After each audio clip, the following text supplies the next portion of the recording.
Representantes de Estados Unidos y Ucrania se reunieron en Arabia Saudita en un intento de recomponer sus relaciones y definir posibles concesiones para una eventual negociación de paz con Rusia. Vamos a hablar sobre este tema junto a nuestro analista internacional, el profesor Bruno Tondini. Bruno, buen día, ¿cómo estás? Carolina te saluda. Buen día, Carolina, para vos y para todos los televidentes y oyentes de Radio María. Y bueno, vamos a hablar un poco de lo que ocurrió allí en Arabia, que ha generado sin duda algún avance en la diplomacia y en la búsqueda de un poco de paz en ese sector del planeta, ¿no? Te escuchamos tu análisis porque la verdad que el lugar no está calmo, podríamos decirlo así, ¿no? Continúan algunas situaciones de milicias allí en lo que es la zona de Ucrania. Sí, sin duda. Y bueno, podemos decirle al público que antes de que se llegue a algún acuerdo o alguna tregua, los combates van a ser más duros todavía. Sí, en la zona de Kursk la situación del ejército ucraniano es bastante complicada, incluso está al borde de que se rompa el frente. De allí que es un poco difícil que Rusia quiera aceptar en esta situación una tregua y mucho menos una propuesta de paz. Pero ¿qué pasa? Estados Unidos se dio cuenta que estaba tomando parte, pero estaba desbalanceando el conflicto. La administración Trump estaba dando cuenta de eso. Entonces, justamente Rubio, luego de los contactos que tuvo Trump con Zelensky la semana pasada, se juntó con el responsable de defensa de Ucrania y le aseguró dos cosas fundamentales para que no se rompa el frente y que Ucrania no viva una debacle. Primero, contar con toda la información de inteligencia barra espionaje que le habían bloqueado y además que acompañado de lo que se señaló en Polonia, que lo que estaba, digamos, retenido en los arsenales allí en la zona cercana a Ucrania de Estados Unidos iba a ser entregado. Entonces, bueno, ahora la situación cambió, ¿sí? De allí que incluso los portavoces rusos digan que las treguas o lo que sea se va a estudiar en Rusia, que no van a aceptar ninguna propuesta directa que se desarrolle fuera de su territorio. Bueno, entonces vamos a ver un recrudecimiento de los combates y es probable que después de eso se sienten a negociar después de una tregua, ¿sí? Pero bueno, esa es la situación actual. Lamentablemente, antes de, digamos, siempre hay una gran tormenta y lo decimos lamentablemente porque lo estamos viviendo en carne propia los argentinos, allí en la zona de Bahía Blanca, Ujú.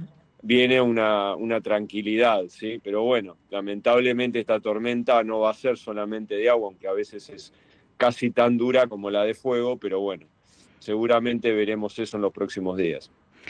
Lo que se pretendió en este caso, el que viajó por parte de Estados Unidos, es Marco Rubio. Lo que presentó Estados Unidos, ¿no? Que quería es ya directamente un alto el fuego, pero me En parece que Ucrania, principio, no, perdón. sí, que Ucrania no lo va a admitir, me parece a mí. No, no, las condiciones que puso Ucrania para un cese al fuego, una tregua por lo menos, son fundamentalmente, bueno, que se mantenga por lo menos al principio el status quo actual, porque ven justamente este problema grave en el frente, y después algunas otras condiciones que tienen que ver fundamentalmente con la devolución de los niños, sí, que en su momento fueron llevados por razones humanitarias, llamémosle así, o como dicen los chicos, ponele a Sí. Rusia, ¿sí? Algo que el Santo Padre, pues sobre lo cual el Santo Padre, a que hacemos votos para que se recupere lo más pronto Mm. posible, viene bregando hace más de 2 años y medio. ¿Sí? Incluso hay un enviado del Vaticano que está siguiendo atentamente en investigaciones este tema, ¿sí? Básicamente que vuelvan esos niños a sus familias en Ucrania y además también una devolución de los prisioneros, que en este caso son una mayor cantidad de ucranianos que de rusos.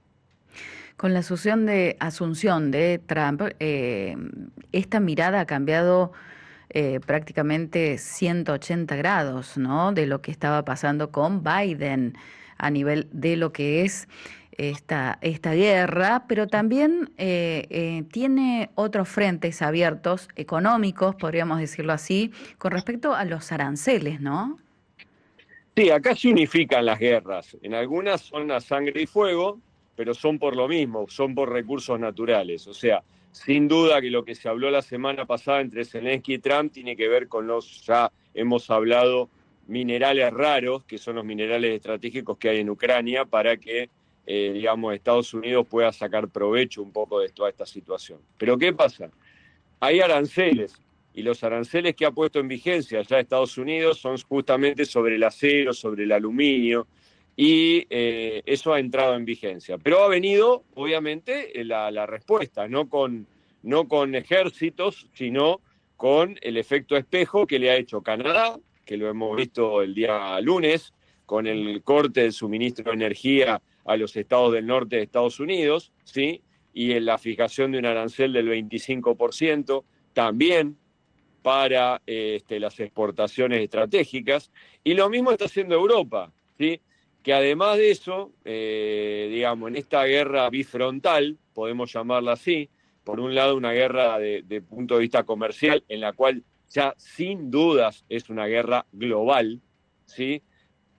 Por oposición ponemos las sectorizadas, que son las guerras militares, ¿sí? O Ujú. materiales, pero que todas tienen el mismo denominador común. Es la búsqueda de un país, de un mundo en el cual la administración Trump ha cambiado totalmente la visión de Estados Unidos, porque Trump, como dicen algunos, es trumpista, no Mm. es republicano, ¿sí? Algunos ahora o muestran en YouTube el discurso de Reagan hablando de las dificultades que traen las medidas proteccionistas, es del mismo partido, Reagan en su momento, y además hizo una revolución, llamémosle así, conservadora, pero liberal en lo económico, ¿sí? En este caso es exactamente al revés, es liberal en lo político, pero profundamente conservadora en lo económico, con la fijación de aranceles, protecciones y demás, que es lo que está haciendo la administración Trump. Y lo que está recibiendo es del otro lado lo mismo. Conclusión, todos los productos van a aumentar de precio en los distintos lugares del planeta, ya sean Claro. los autos y demás, y bueno, y se va a encarecer la vida del ciudadano común. Y seguramente que nos va a tocar a nosotros también, ¿no? Es lo que pasa, es lo que pasa. Se mueve todo allá arriba en el hemisferio norte y también caemos nosotros. Sí, bueno, yo creo que también un poco lo que estamos viviendo, no hay que olvidarse que los precios en Argentina están aumentando profundamente o aumentaron en los últimos meses en dólares. Ujú. Yo creo que también tiene que ver con, nosotros en eso somos bastante rápidos, digamos, anticipamos las movidas económicas del planeta.